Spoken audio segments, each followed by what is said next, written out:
As eleições francesas deram o que mais ou menos a gente já sabia que ia rolar. Macron e Marine Le Pen estão no segundo turno. Não terminou a apuração ainda, não sei quando vai estar vendo esse vídeo, mas muito possivelmente na casa de 27 Macron, 24 Marine Le Pen, uma eleição extremamente apertada.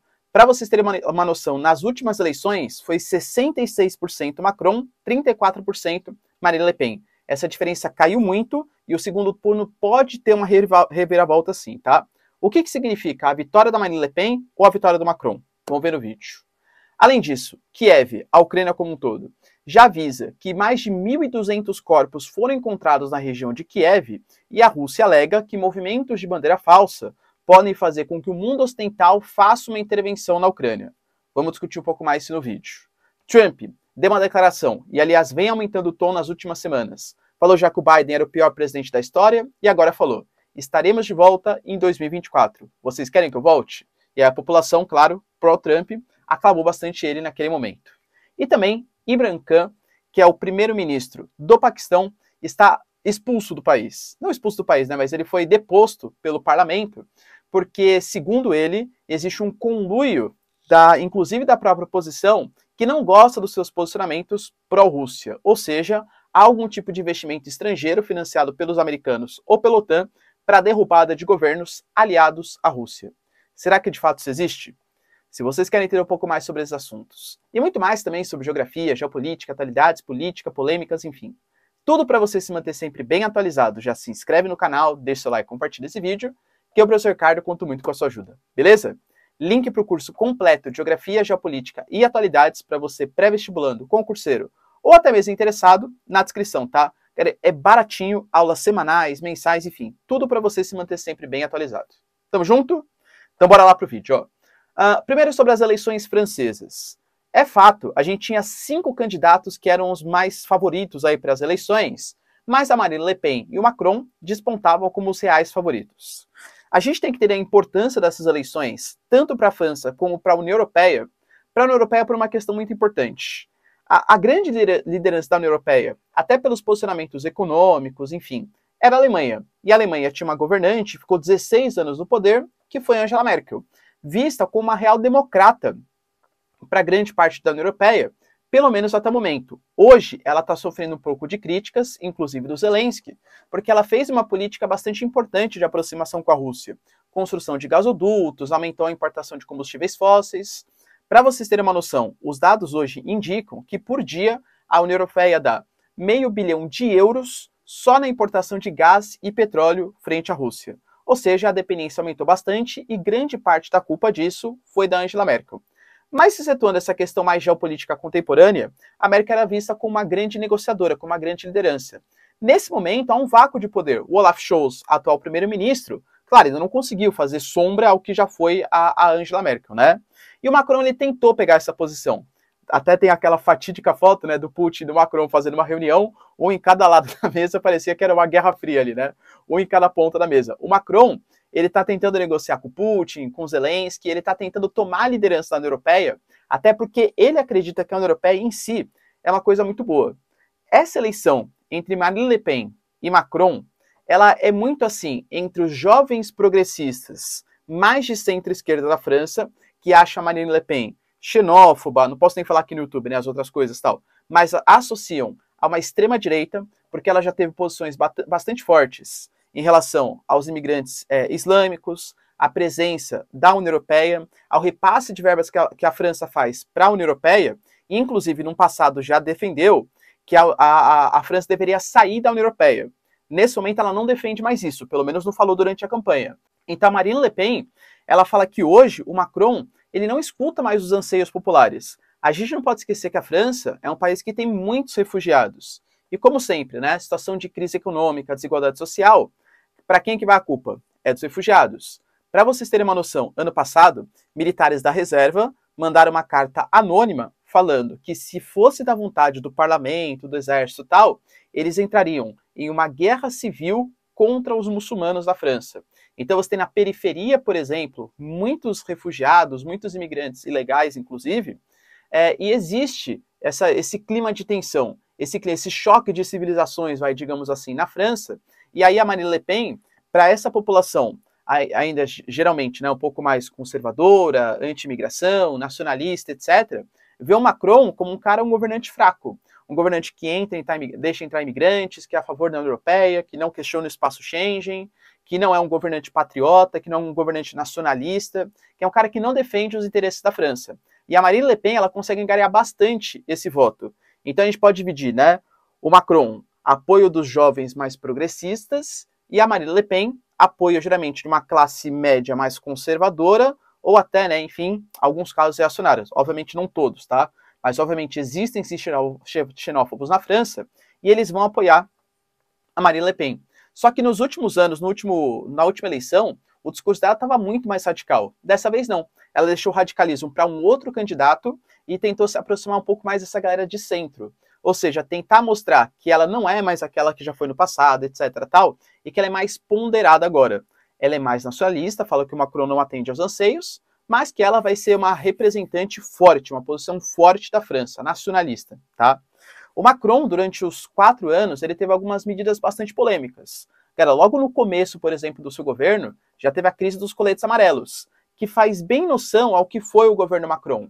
O Macron, o que foi a crise dos coletes amarelos? O Macron, ele faz parte de uma agenda ambiental que defende, até o Acordo de Paris foi assinado em 2015 em Paris, né? Então a França é uma grande liderança, mas que defendia a mudança, por exemplo, da matriz energética.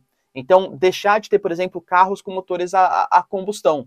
O que o Macron fez? Ele aumentou os impostos nos combustíveis, que pega, obviamente, né, muito na classe média, que consome muito por conta dos carros, etc., e que afeta a inflação como um todo. Ele aumentou o imposto no combustível para fazer um fundo, uma reserva para a mudança da matriz energética. Aí a população classe média falou, como assim? Pô, a gente já tá sofrendo com uma redução do nosso poder de compra, aumento do desemprego, existem muitos refugiados, altos gastos públicos, e você ainda fala para mim que eu vou ter que pagar mais imposto para sustentar uma mudança da matriz... Não quero.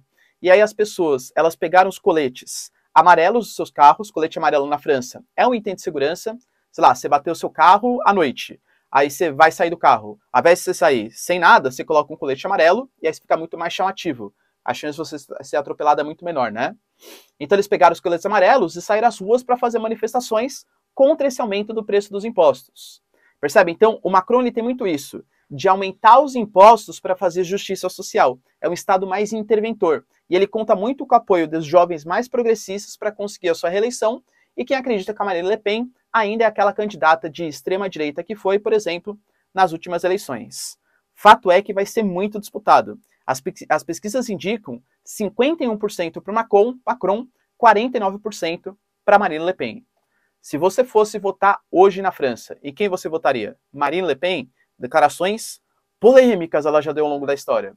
Ou Macron, que pertence a essa galera mais conservadora direita, a agenda globalista, ou seja, um defensor da União Europeia, antipatriota, antinacionalista. Deixa aí nos comentários, quero saber a sua opinião. Beleza? A guerra informacional que existe entre Ucrânia e Rússia continua acontecendo. Por exemplo, a Ucrânia hoje divulgou os dados que foram encontrados já mais de 1.200 corpos na região de Kiev, em Bucha, Kiev mesmo, né? Depois que a Rússia abandonou o norte da Ucrânia.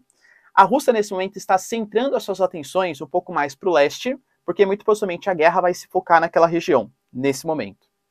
Segundo o Ministério da Defesa russo, eles já detectaram, a partir do serviço de inteligência, ataques de bandeira falso que vão ser feitos pela Ucrânia para jogar a opinião pública internacional contra a Rússia e aplicar ainda mais sanções. Lembrando que a questão de Bucha, por exemplo, fez até o Brasil, por exemplo, Carlos França se posicionar, que estava tentando manter uma postura de um pouco mais de neutralidade. Mas, por exemplo, o Reino Unido anunciou que vai mandar mais tropas, mais armas. Os Estados Unidos anunciou, confirmou hoje, né, que vai mandar mais armas também, mais dinheiro. Tudo isso por conta dos crimes de guerra que o Putin possa ter cometido ali na região de Bucha, região de Kiev. Então, esse ataque de bandeira falso, que já está sendo previsto pela Rússia, motivaria ainda mais intervenções internacionais. Ponto importante, nesse momento o conflito muito possivelmente vai se cercar mais na parte leste e sudeste, Mariupol, Donbass, Donetsk, Lugansk, né, enfim, as regiões mais a leste ali da Ucrânia, ok? Trump hoje participou de uma declaração, né, e falou que se existe um clamor popular, e muito possivelmente existe, segundo Trump, porque o Biden é o pior presidente da história dos Estados Unidos, o Trump ele pode sim concorrer novamente. Falou, por exemplo, que ele já participou de 2 eleições e venceu as 2 eleições. Claro, ele estava se referindo à segunda eleição que o Biden foi o vencedor, mas que ele não reconhece como uma votação legítima. Ele ainda compra aquela narrativa que a votação por carta não foi correta, teve fraude eleitoral, etc. Cara, de verdade, né? A gente tem que acreditar no sistema judiciário do país. Os Estados Unidos, eu creio eu, que é um país sério. O sistema judiciário norte-americano garante que não teve nenhum tipo de fraude eleitoral. Então, esse tipo de declaração vai contra a própria democracia americana, né? Em tese, a não ser que você desconfie que existe todo um sistema democrata que comprou o sistema judiciário, enfim, tá? Mas é fato que o Biden ele vem perdendo bastante popularidade por conta da inflação dos Estados Unidos, chegando já à casa dos 8%, e pelas medidas atabalhoadas, por exemplo, na saída do Afeganistão, e agora considerado pelos republicanos na questão da Rússia. O Trump falou que se fosse ele o presidente, a Rússia não teria feito o ataque à região da Ucrânia e que, inclusive, se fosse fazer um ataque, ele ameaçaria a Rússia com submarinos nucleares. Será que teria esse culhão? O que você pensa? E para finalizar aqui o nosso vídeo, Paquistão, para quem não sabe, país que superou inclusive o Brasil em número de habitantes, não somos mais a 5ª maior população, somos a 6ª agora. O Paquistão é um país de maioria muçulmana, que tem conflitos ali seríssimos com a Índia. A Índia, após a sua independência em 1947, até ela se fragmentar em Bangladesh, Paquistão e Índia, tiveram alguns conflitos regionais. A Índia, que é o principal território ali, né, da herança da Índia colonial de 1947, é um país de maioria hindu, e o Paquistão é um país de maioria muçulmana. Conflito na Caxemira ali bem forte entre eles. Lembrando que tanto o Paquistão como a Índia têm armamentos nucleares. O Paquistão, nesse momento, ele está com um governante, o Imran Khan, que é um cara ex-jogador de cricket. Cricket é o esporte mais famoso do Paquistão, por incrível que pareça. Nada contra o cricket, mas sou mais o futebolzinho. Vai Corinthians, tá? Perdão, vou voltar aqui pro vídeo.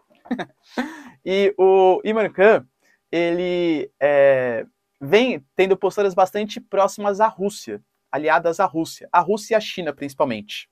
Inclusive o Modi, que também é o chefe de Estado hoje da Índia, também dos BRICS, tal, né, faz parte dos BRICS, também vem ter essa posição um pouco mais próxima da Rússia. Inclusive isso fez com que o Paquistão, leia bem, o Paquistão elogiasse a Índia. Se o Paquistão elogia a Índia, é porque alguma coisa muito estranha está acontecendo, tá? E aí, o Paquistão, que nunca teve na história um primeiro-ministro que conseguiu completar todos os seus anos de mandato, ele sofreu mais uma moção de desconfiança e foi deposto do seu cargo.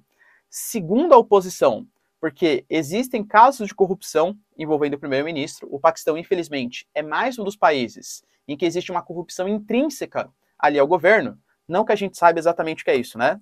Esquemático, enfim. Não, acontece muito no Brasil também. Então, casos de corrupção, por exemplo, no Paquistão, a inflação também corroendo o poder de compra da população, e aí o Imran Khan, ele alega que na verdade não foi isso o principal fator, e sim o apoio que ele vem dando à Rússia, que existe um conluio internacional, a oposição sendo financiada pelos Estados Unidos, pela OTAN, pelos países ocidentais, para retirar governantes que não sejam pró-Ucrânia nesse momento. Até porque, como eu falei para vocês, o Paquistão elogiou a postura de neutralidade da Índia, e vem elogiando também, não, vem se mantendo neutro, tá? Assim como outros 34 países se manteve neutro, por exemplo, na última votação da ONU. O que você pensa? Coisa normal ou realmente existe um conluio internacional para tirar governantes aliados à Rússia? Deixa aí nos comentários, quero saber a sua opinião. No mais, galera, se vocês curtiram o vídeo, tamo junto, beijos, abraços e tchau, tchau.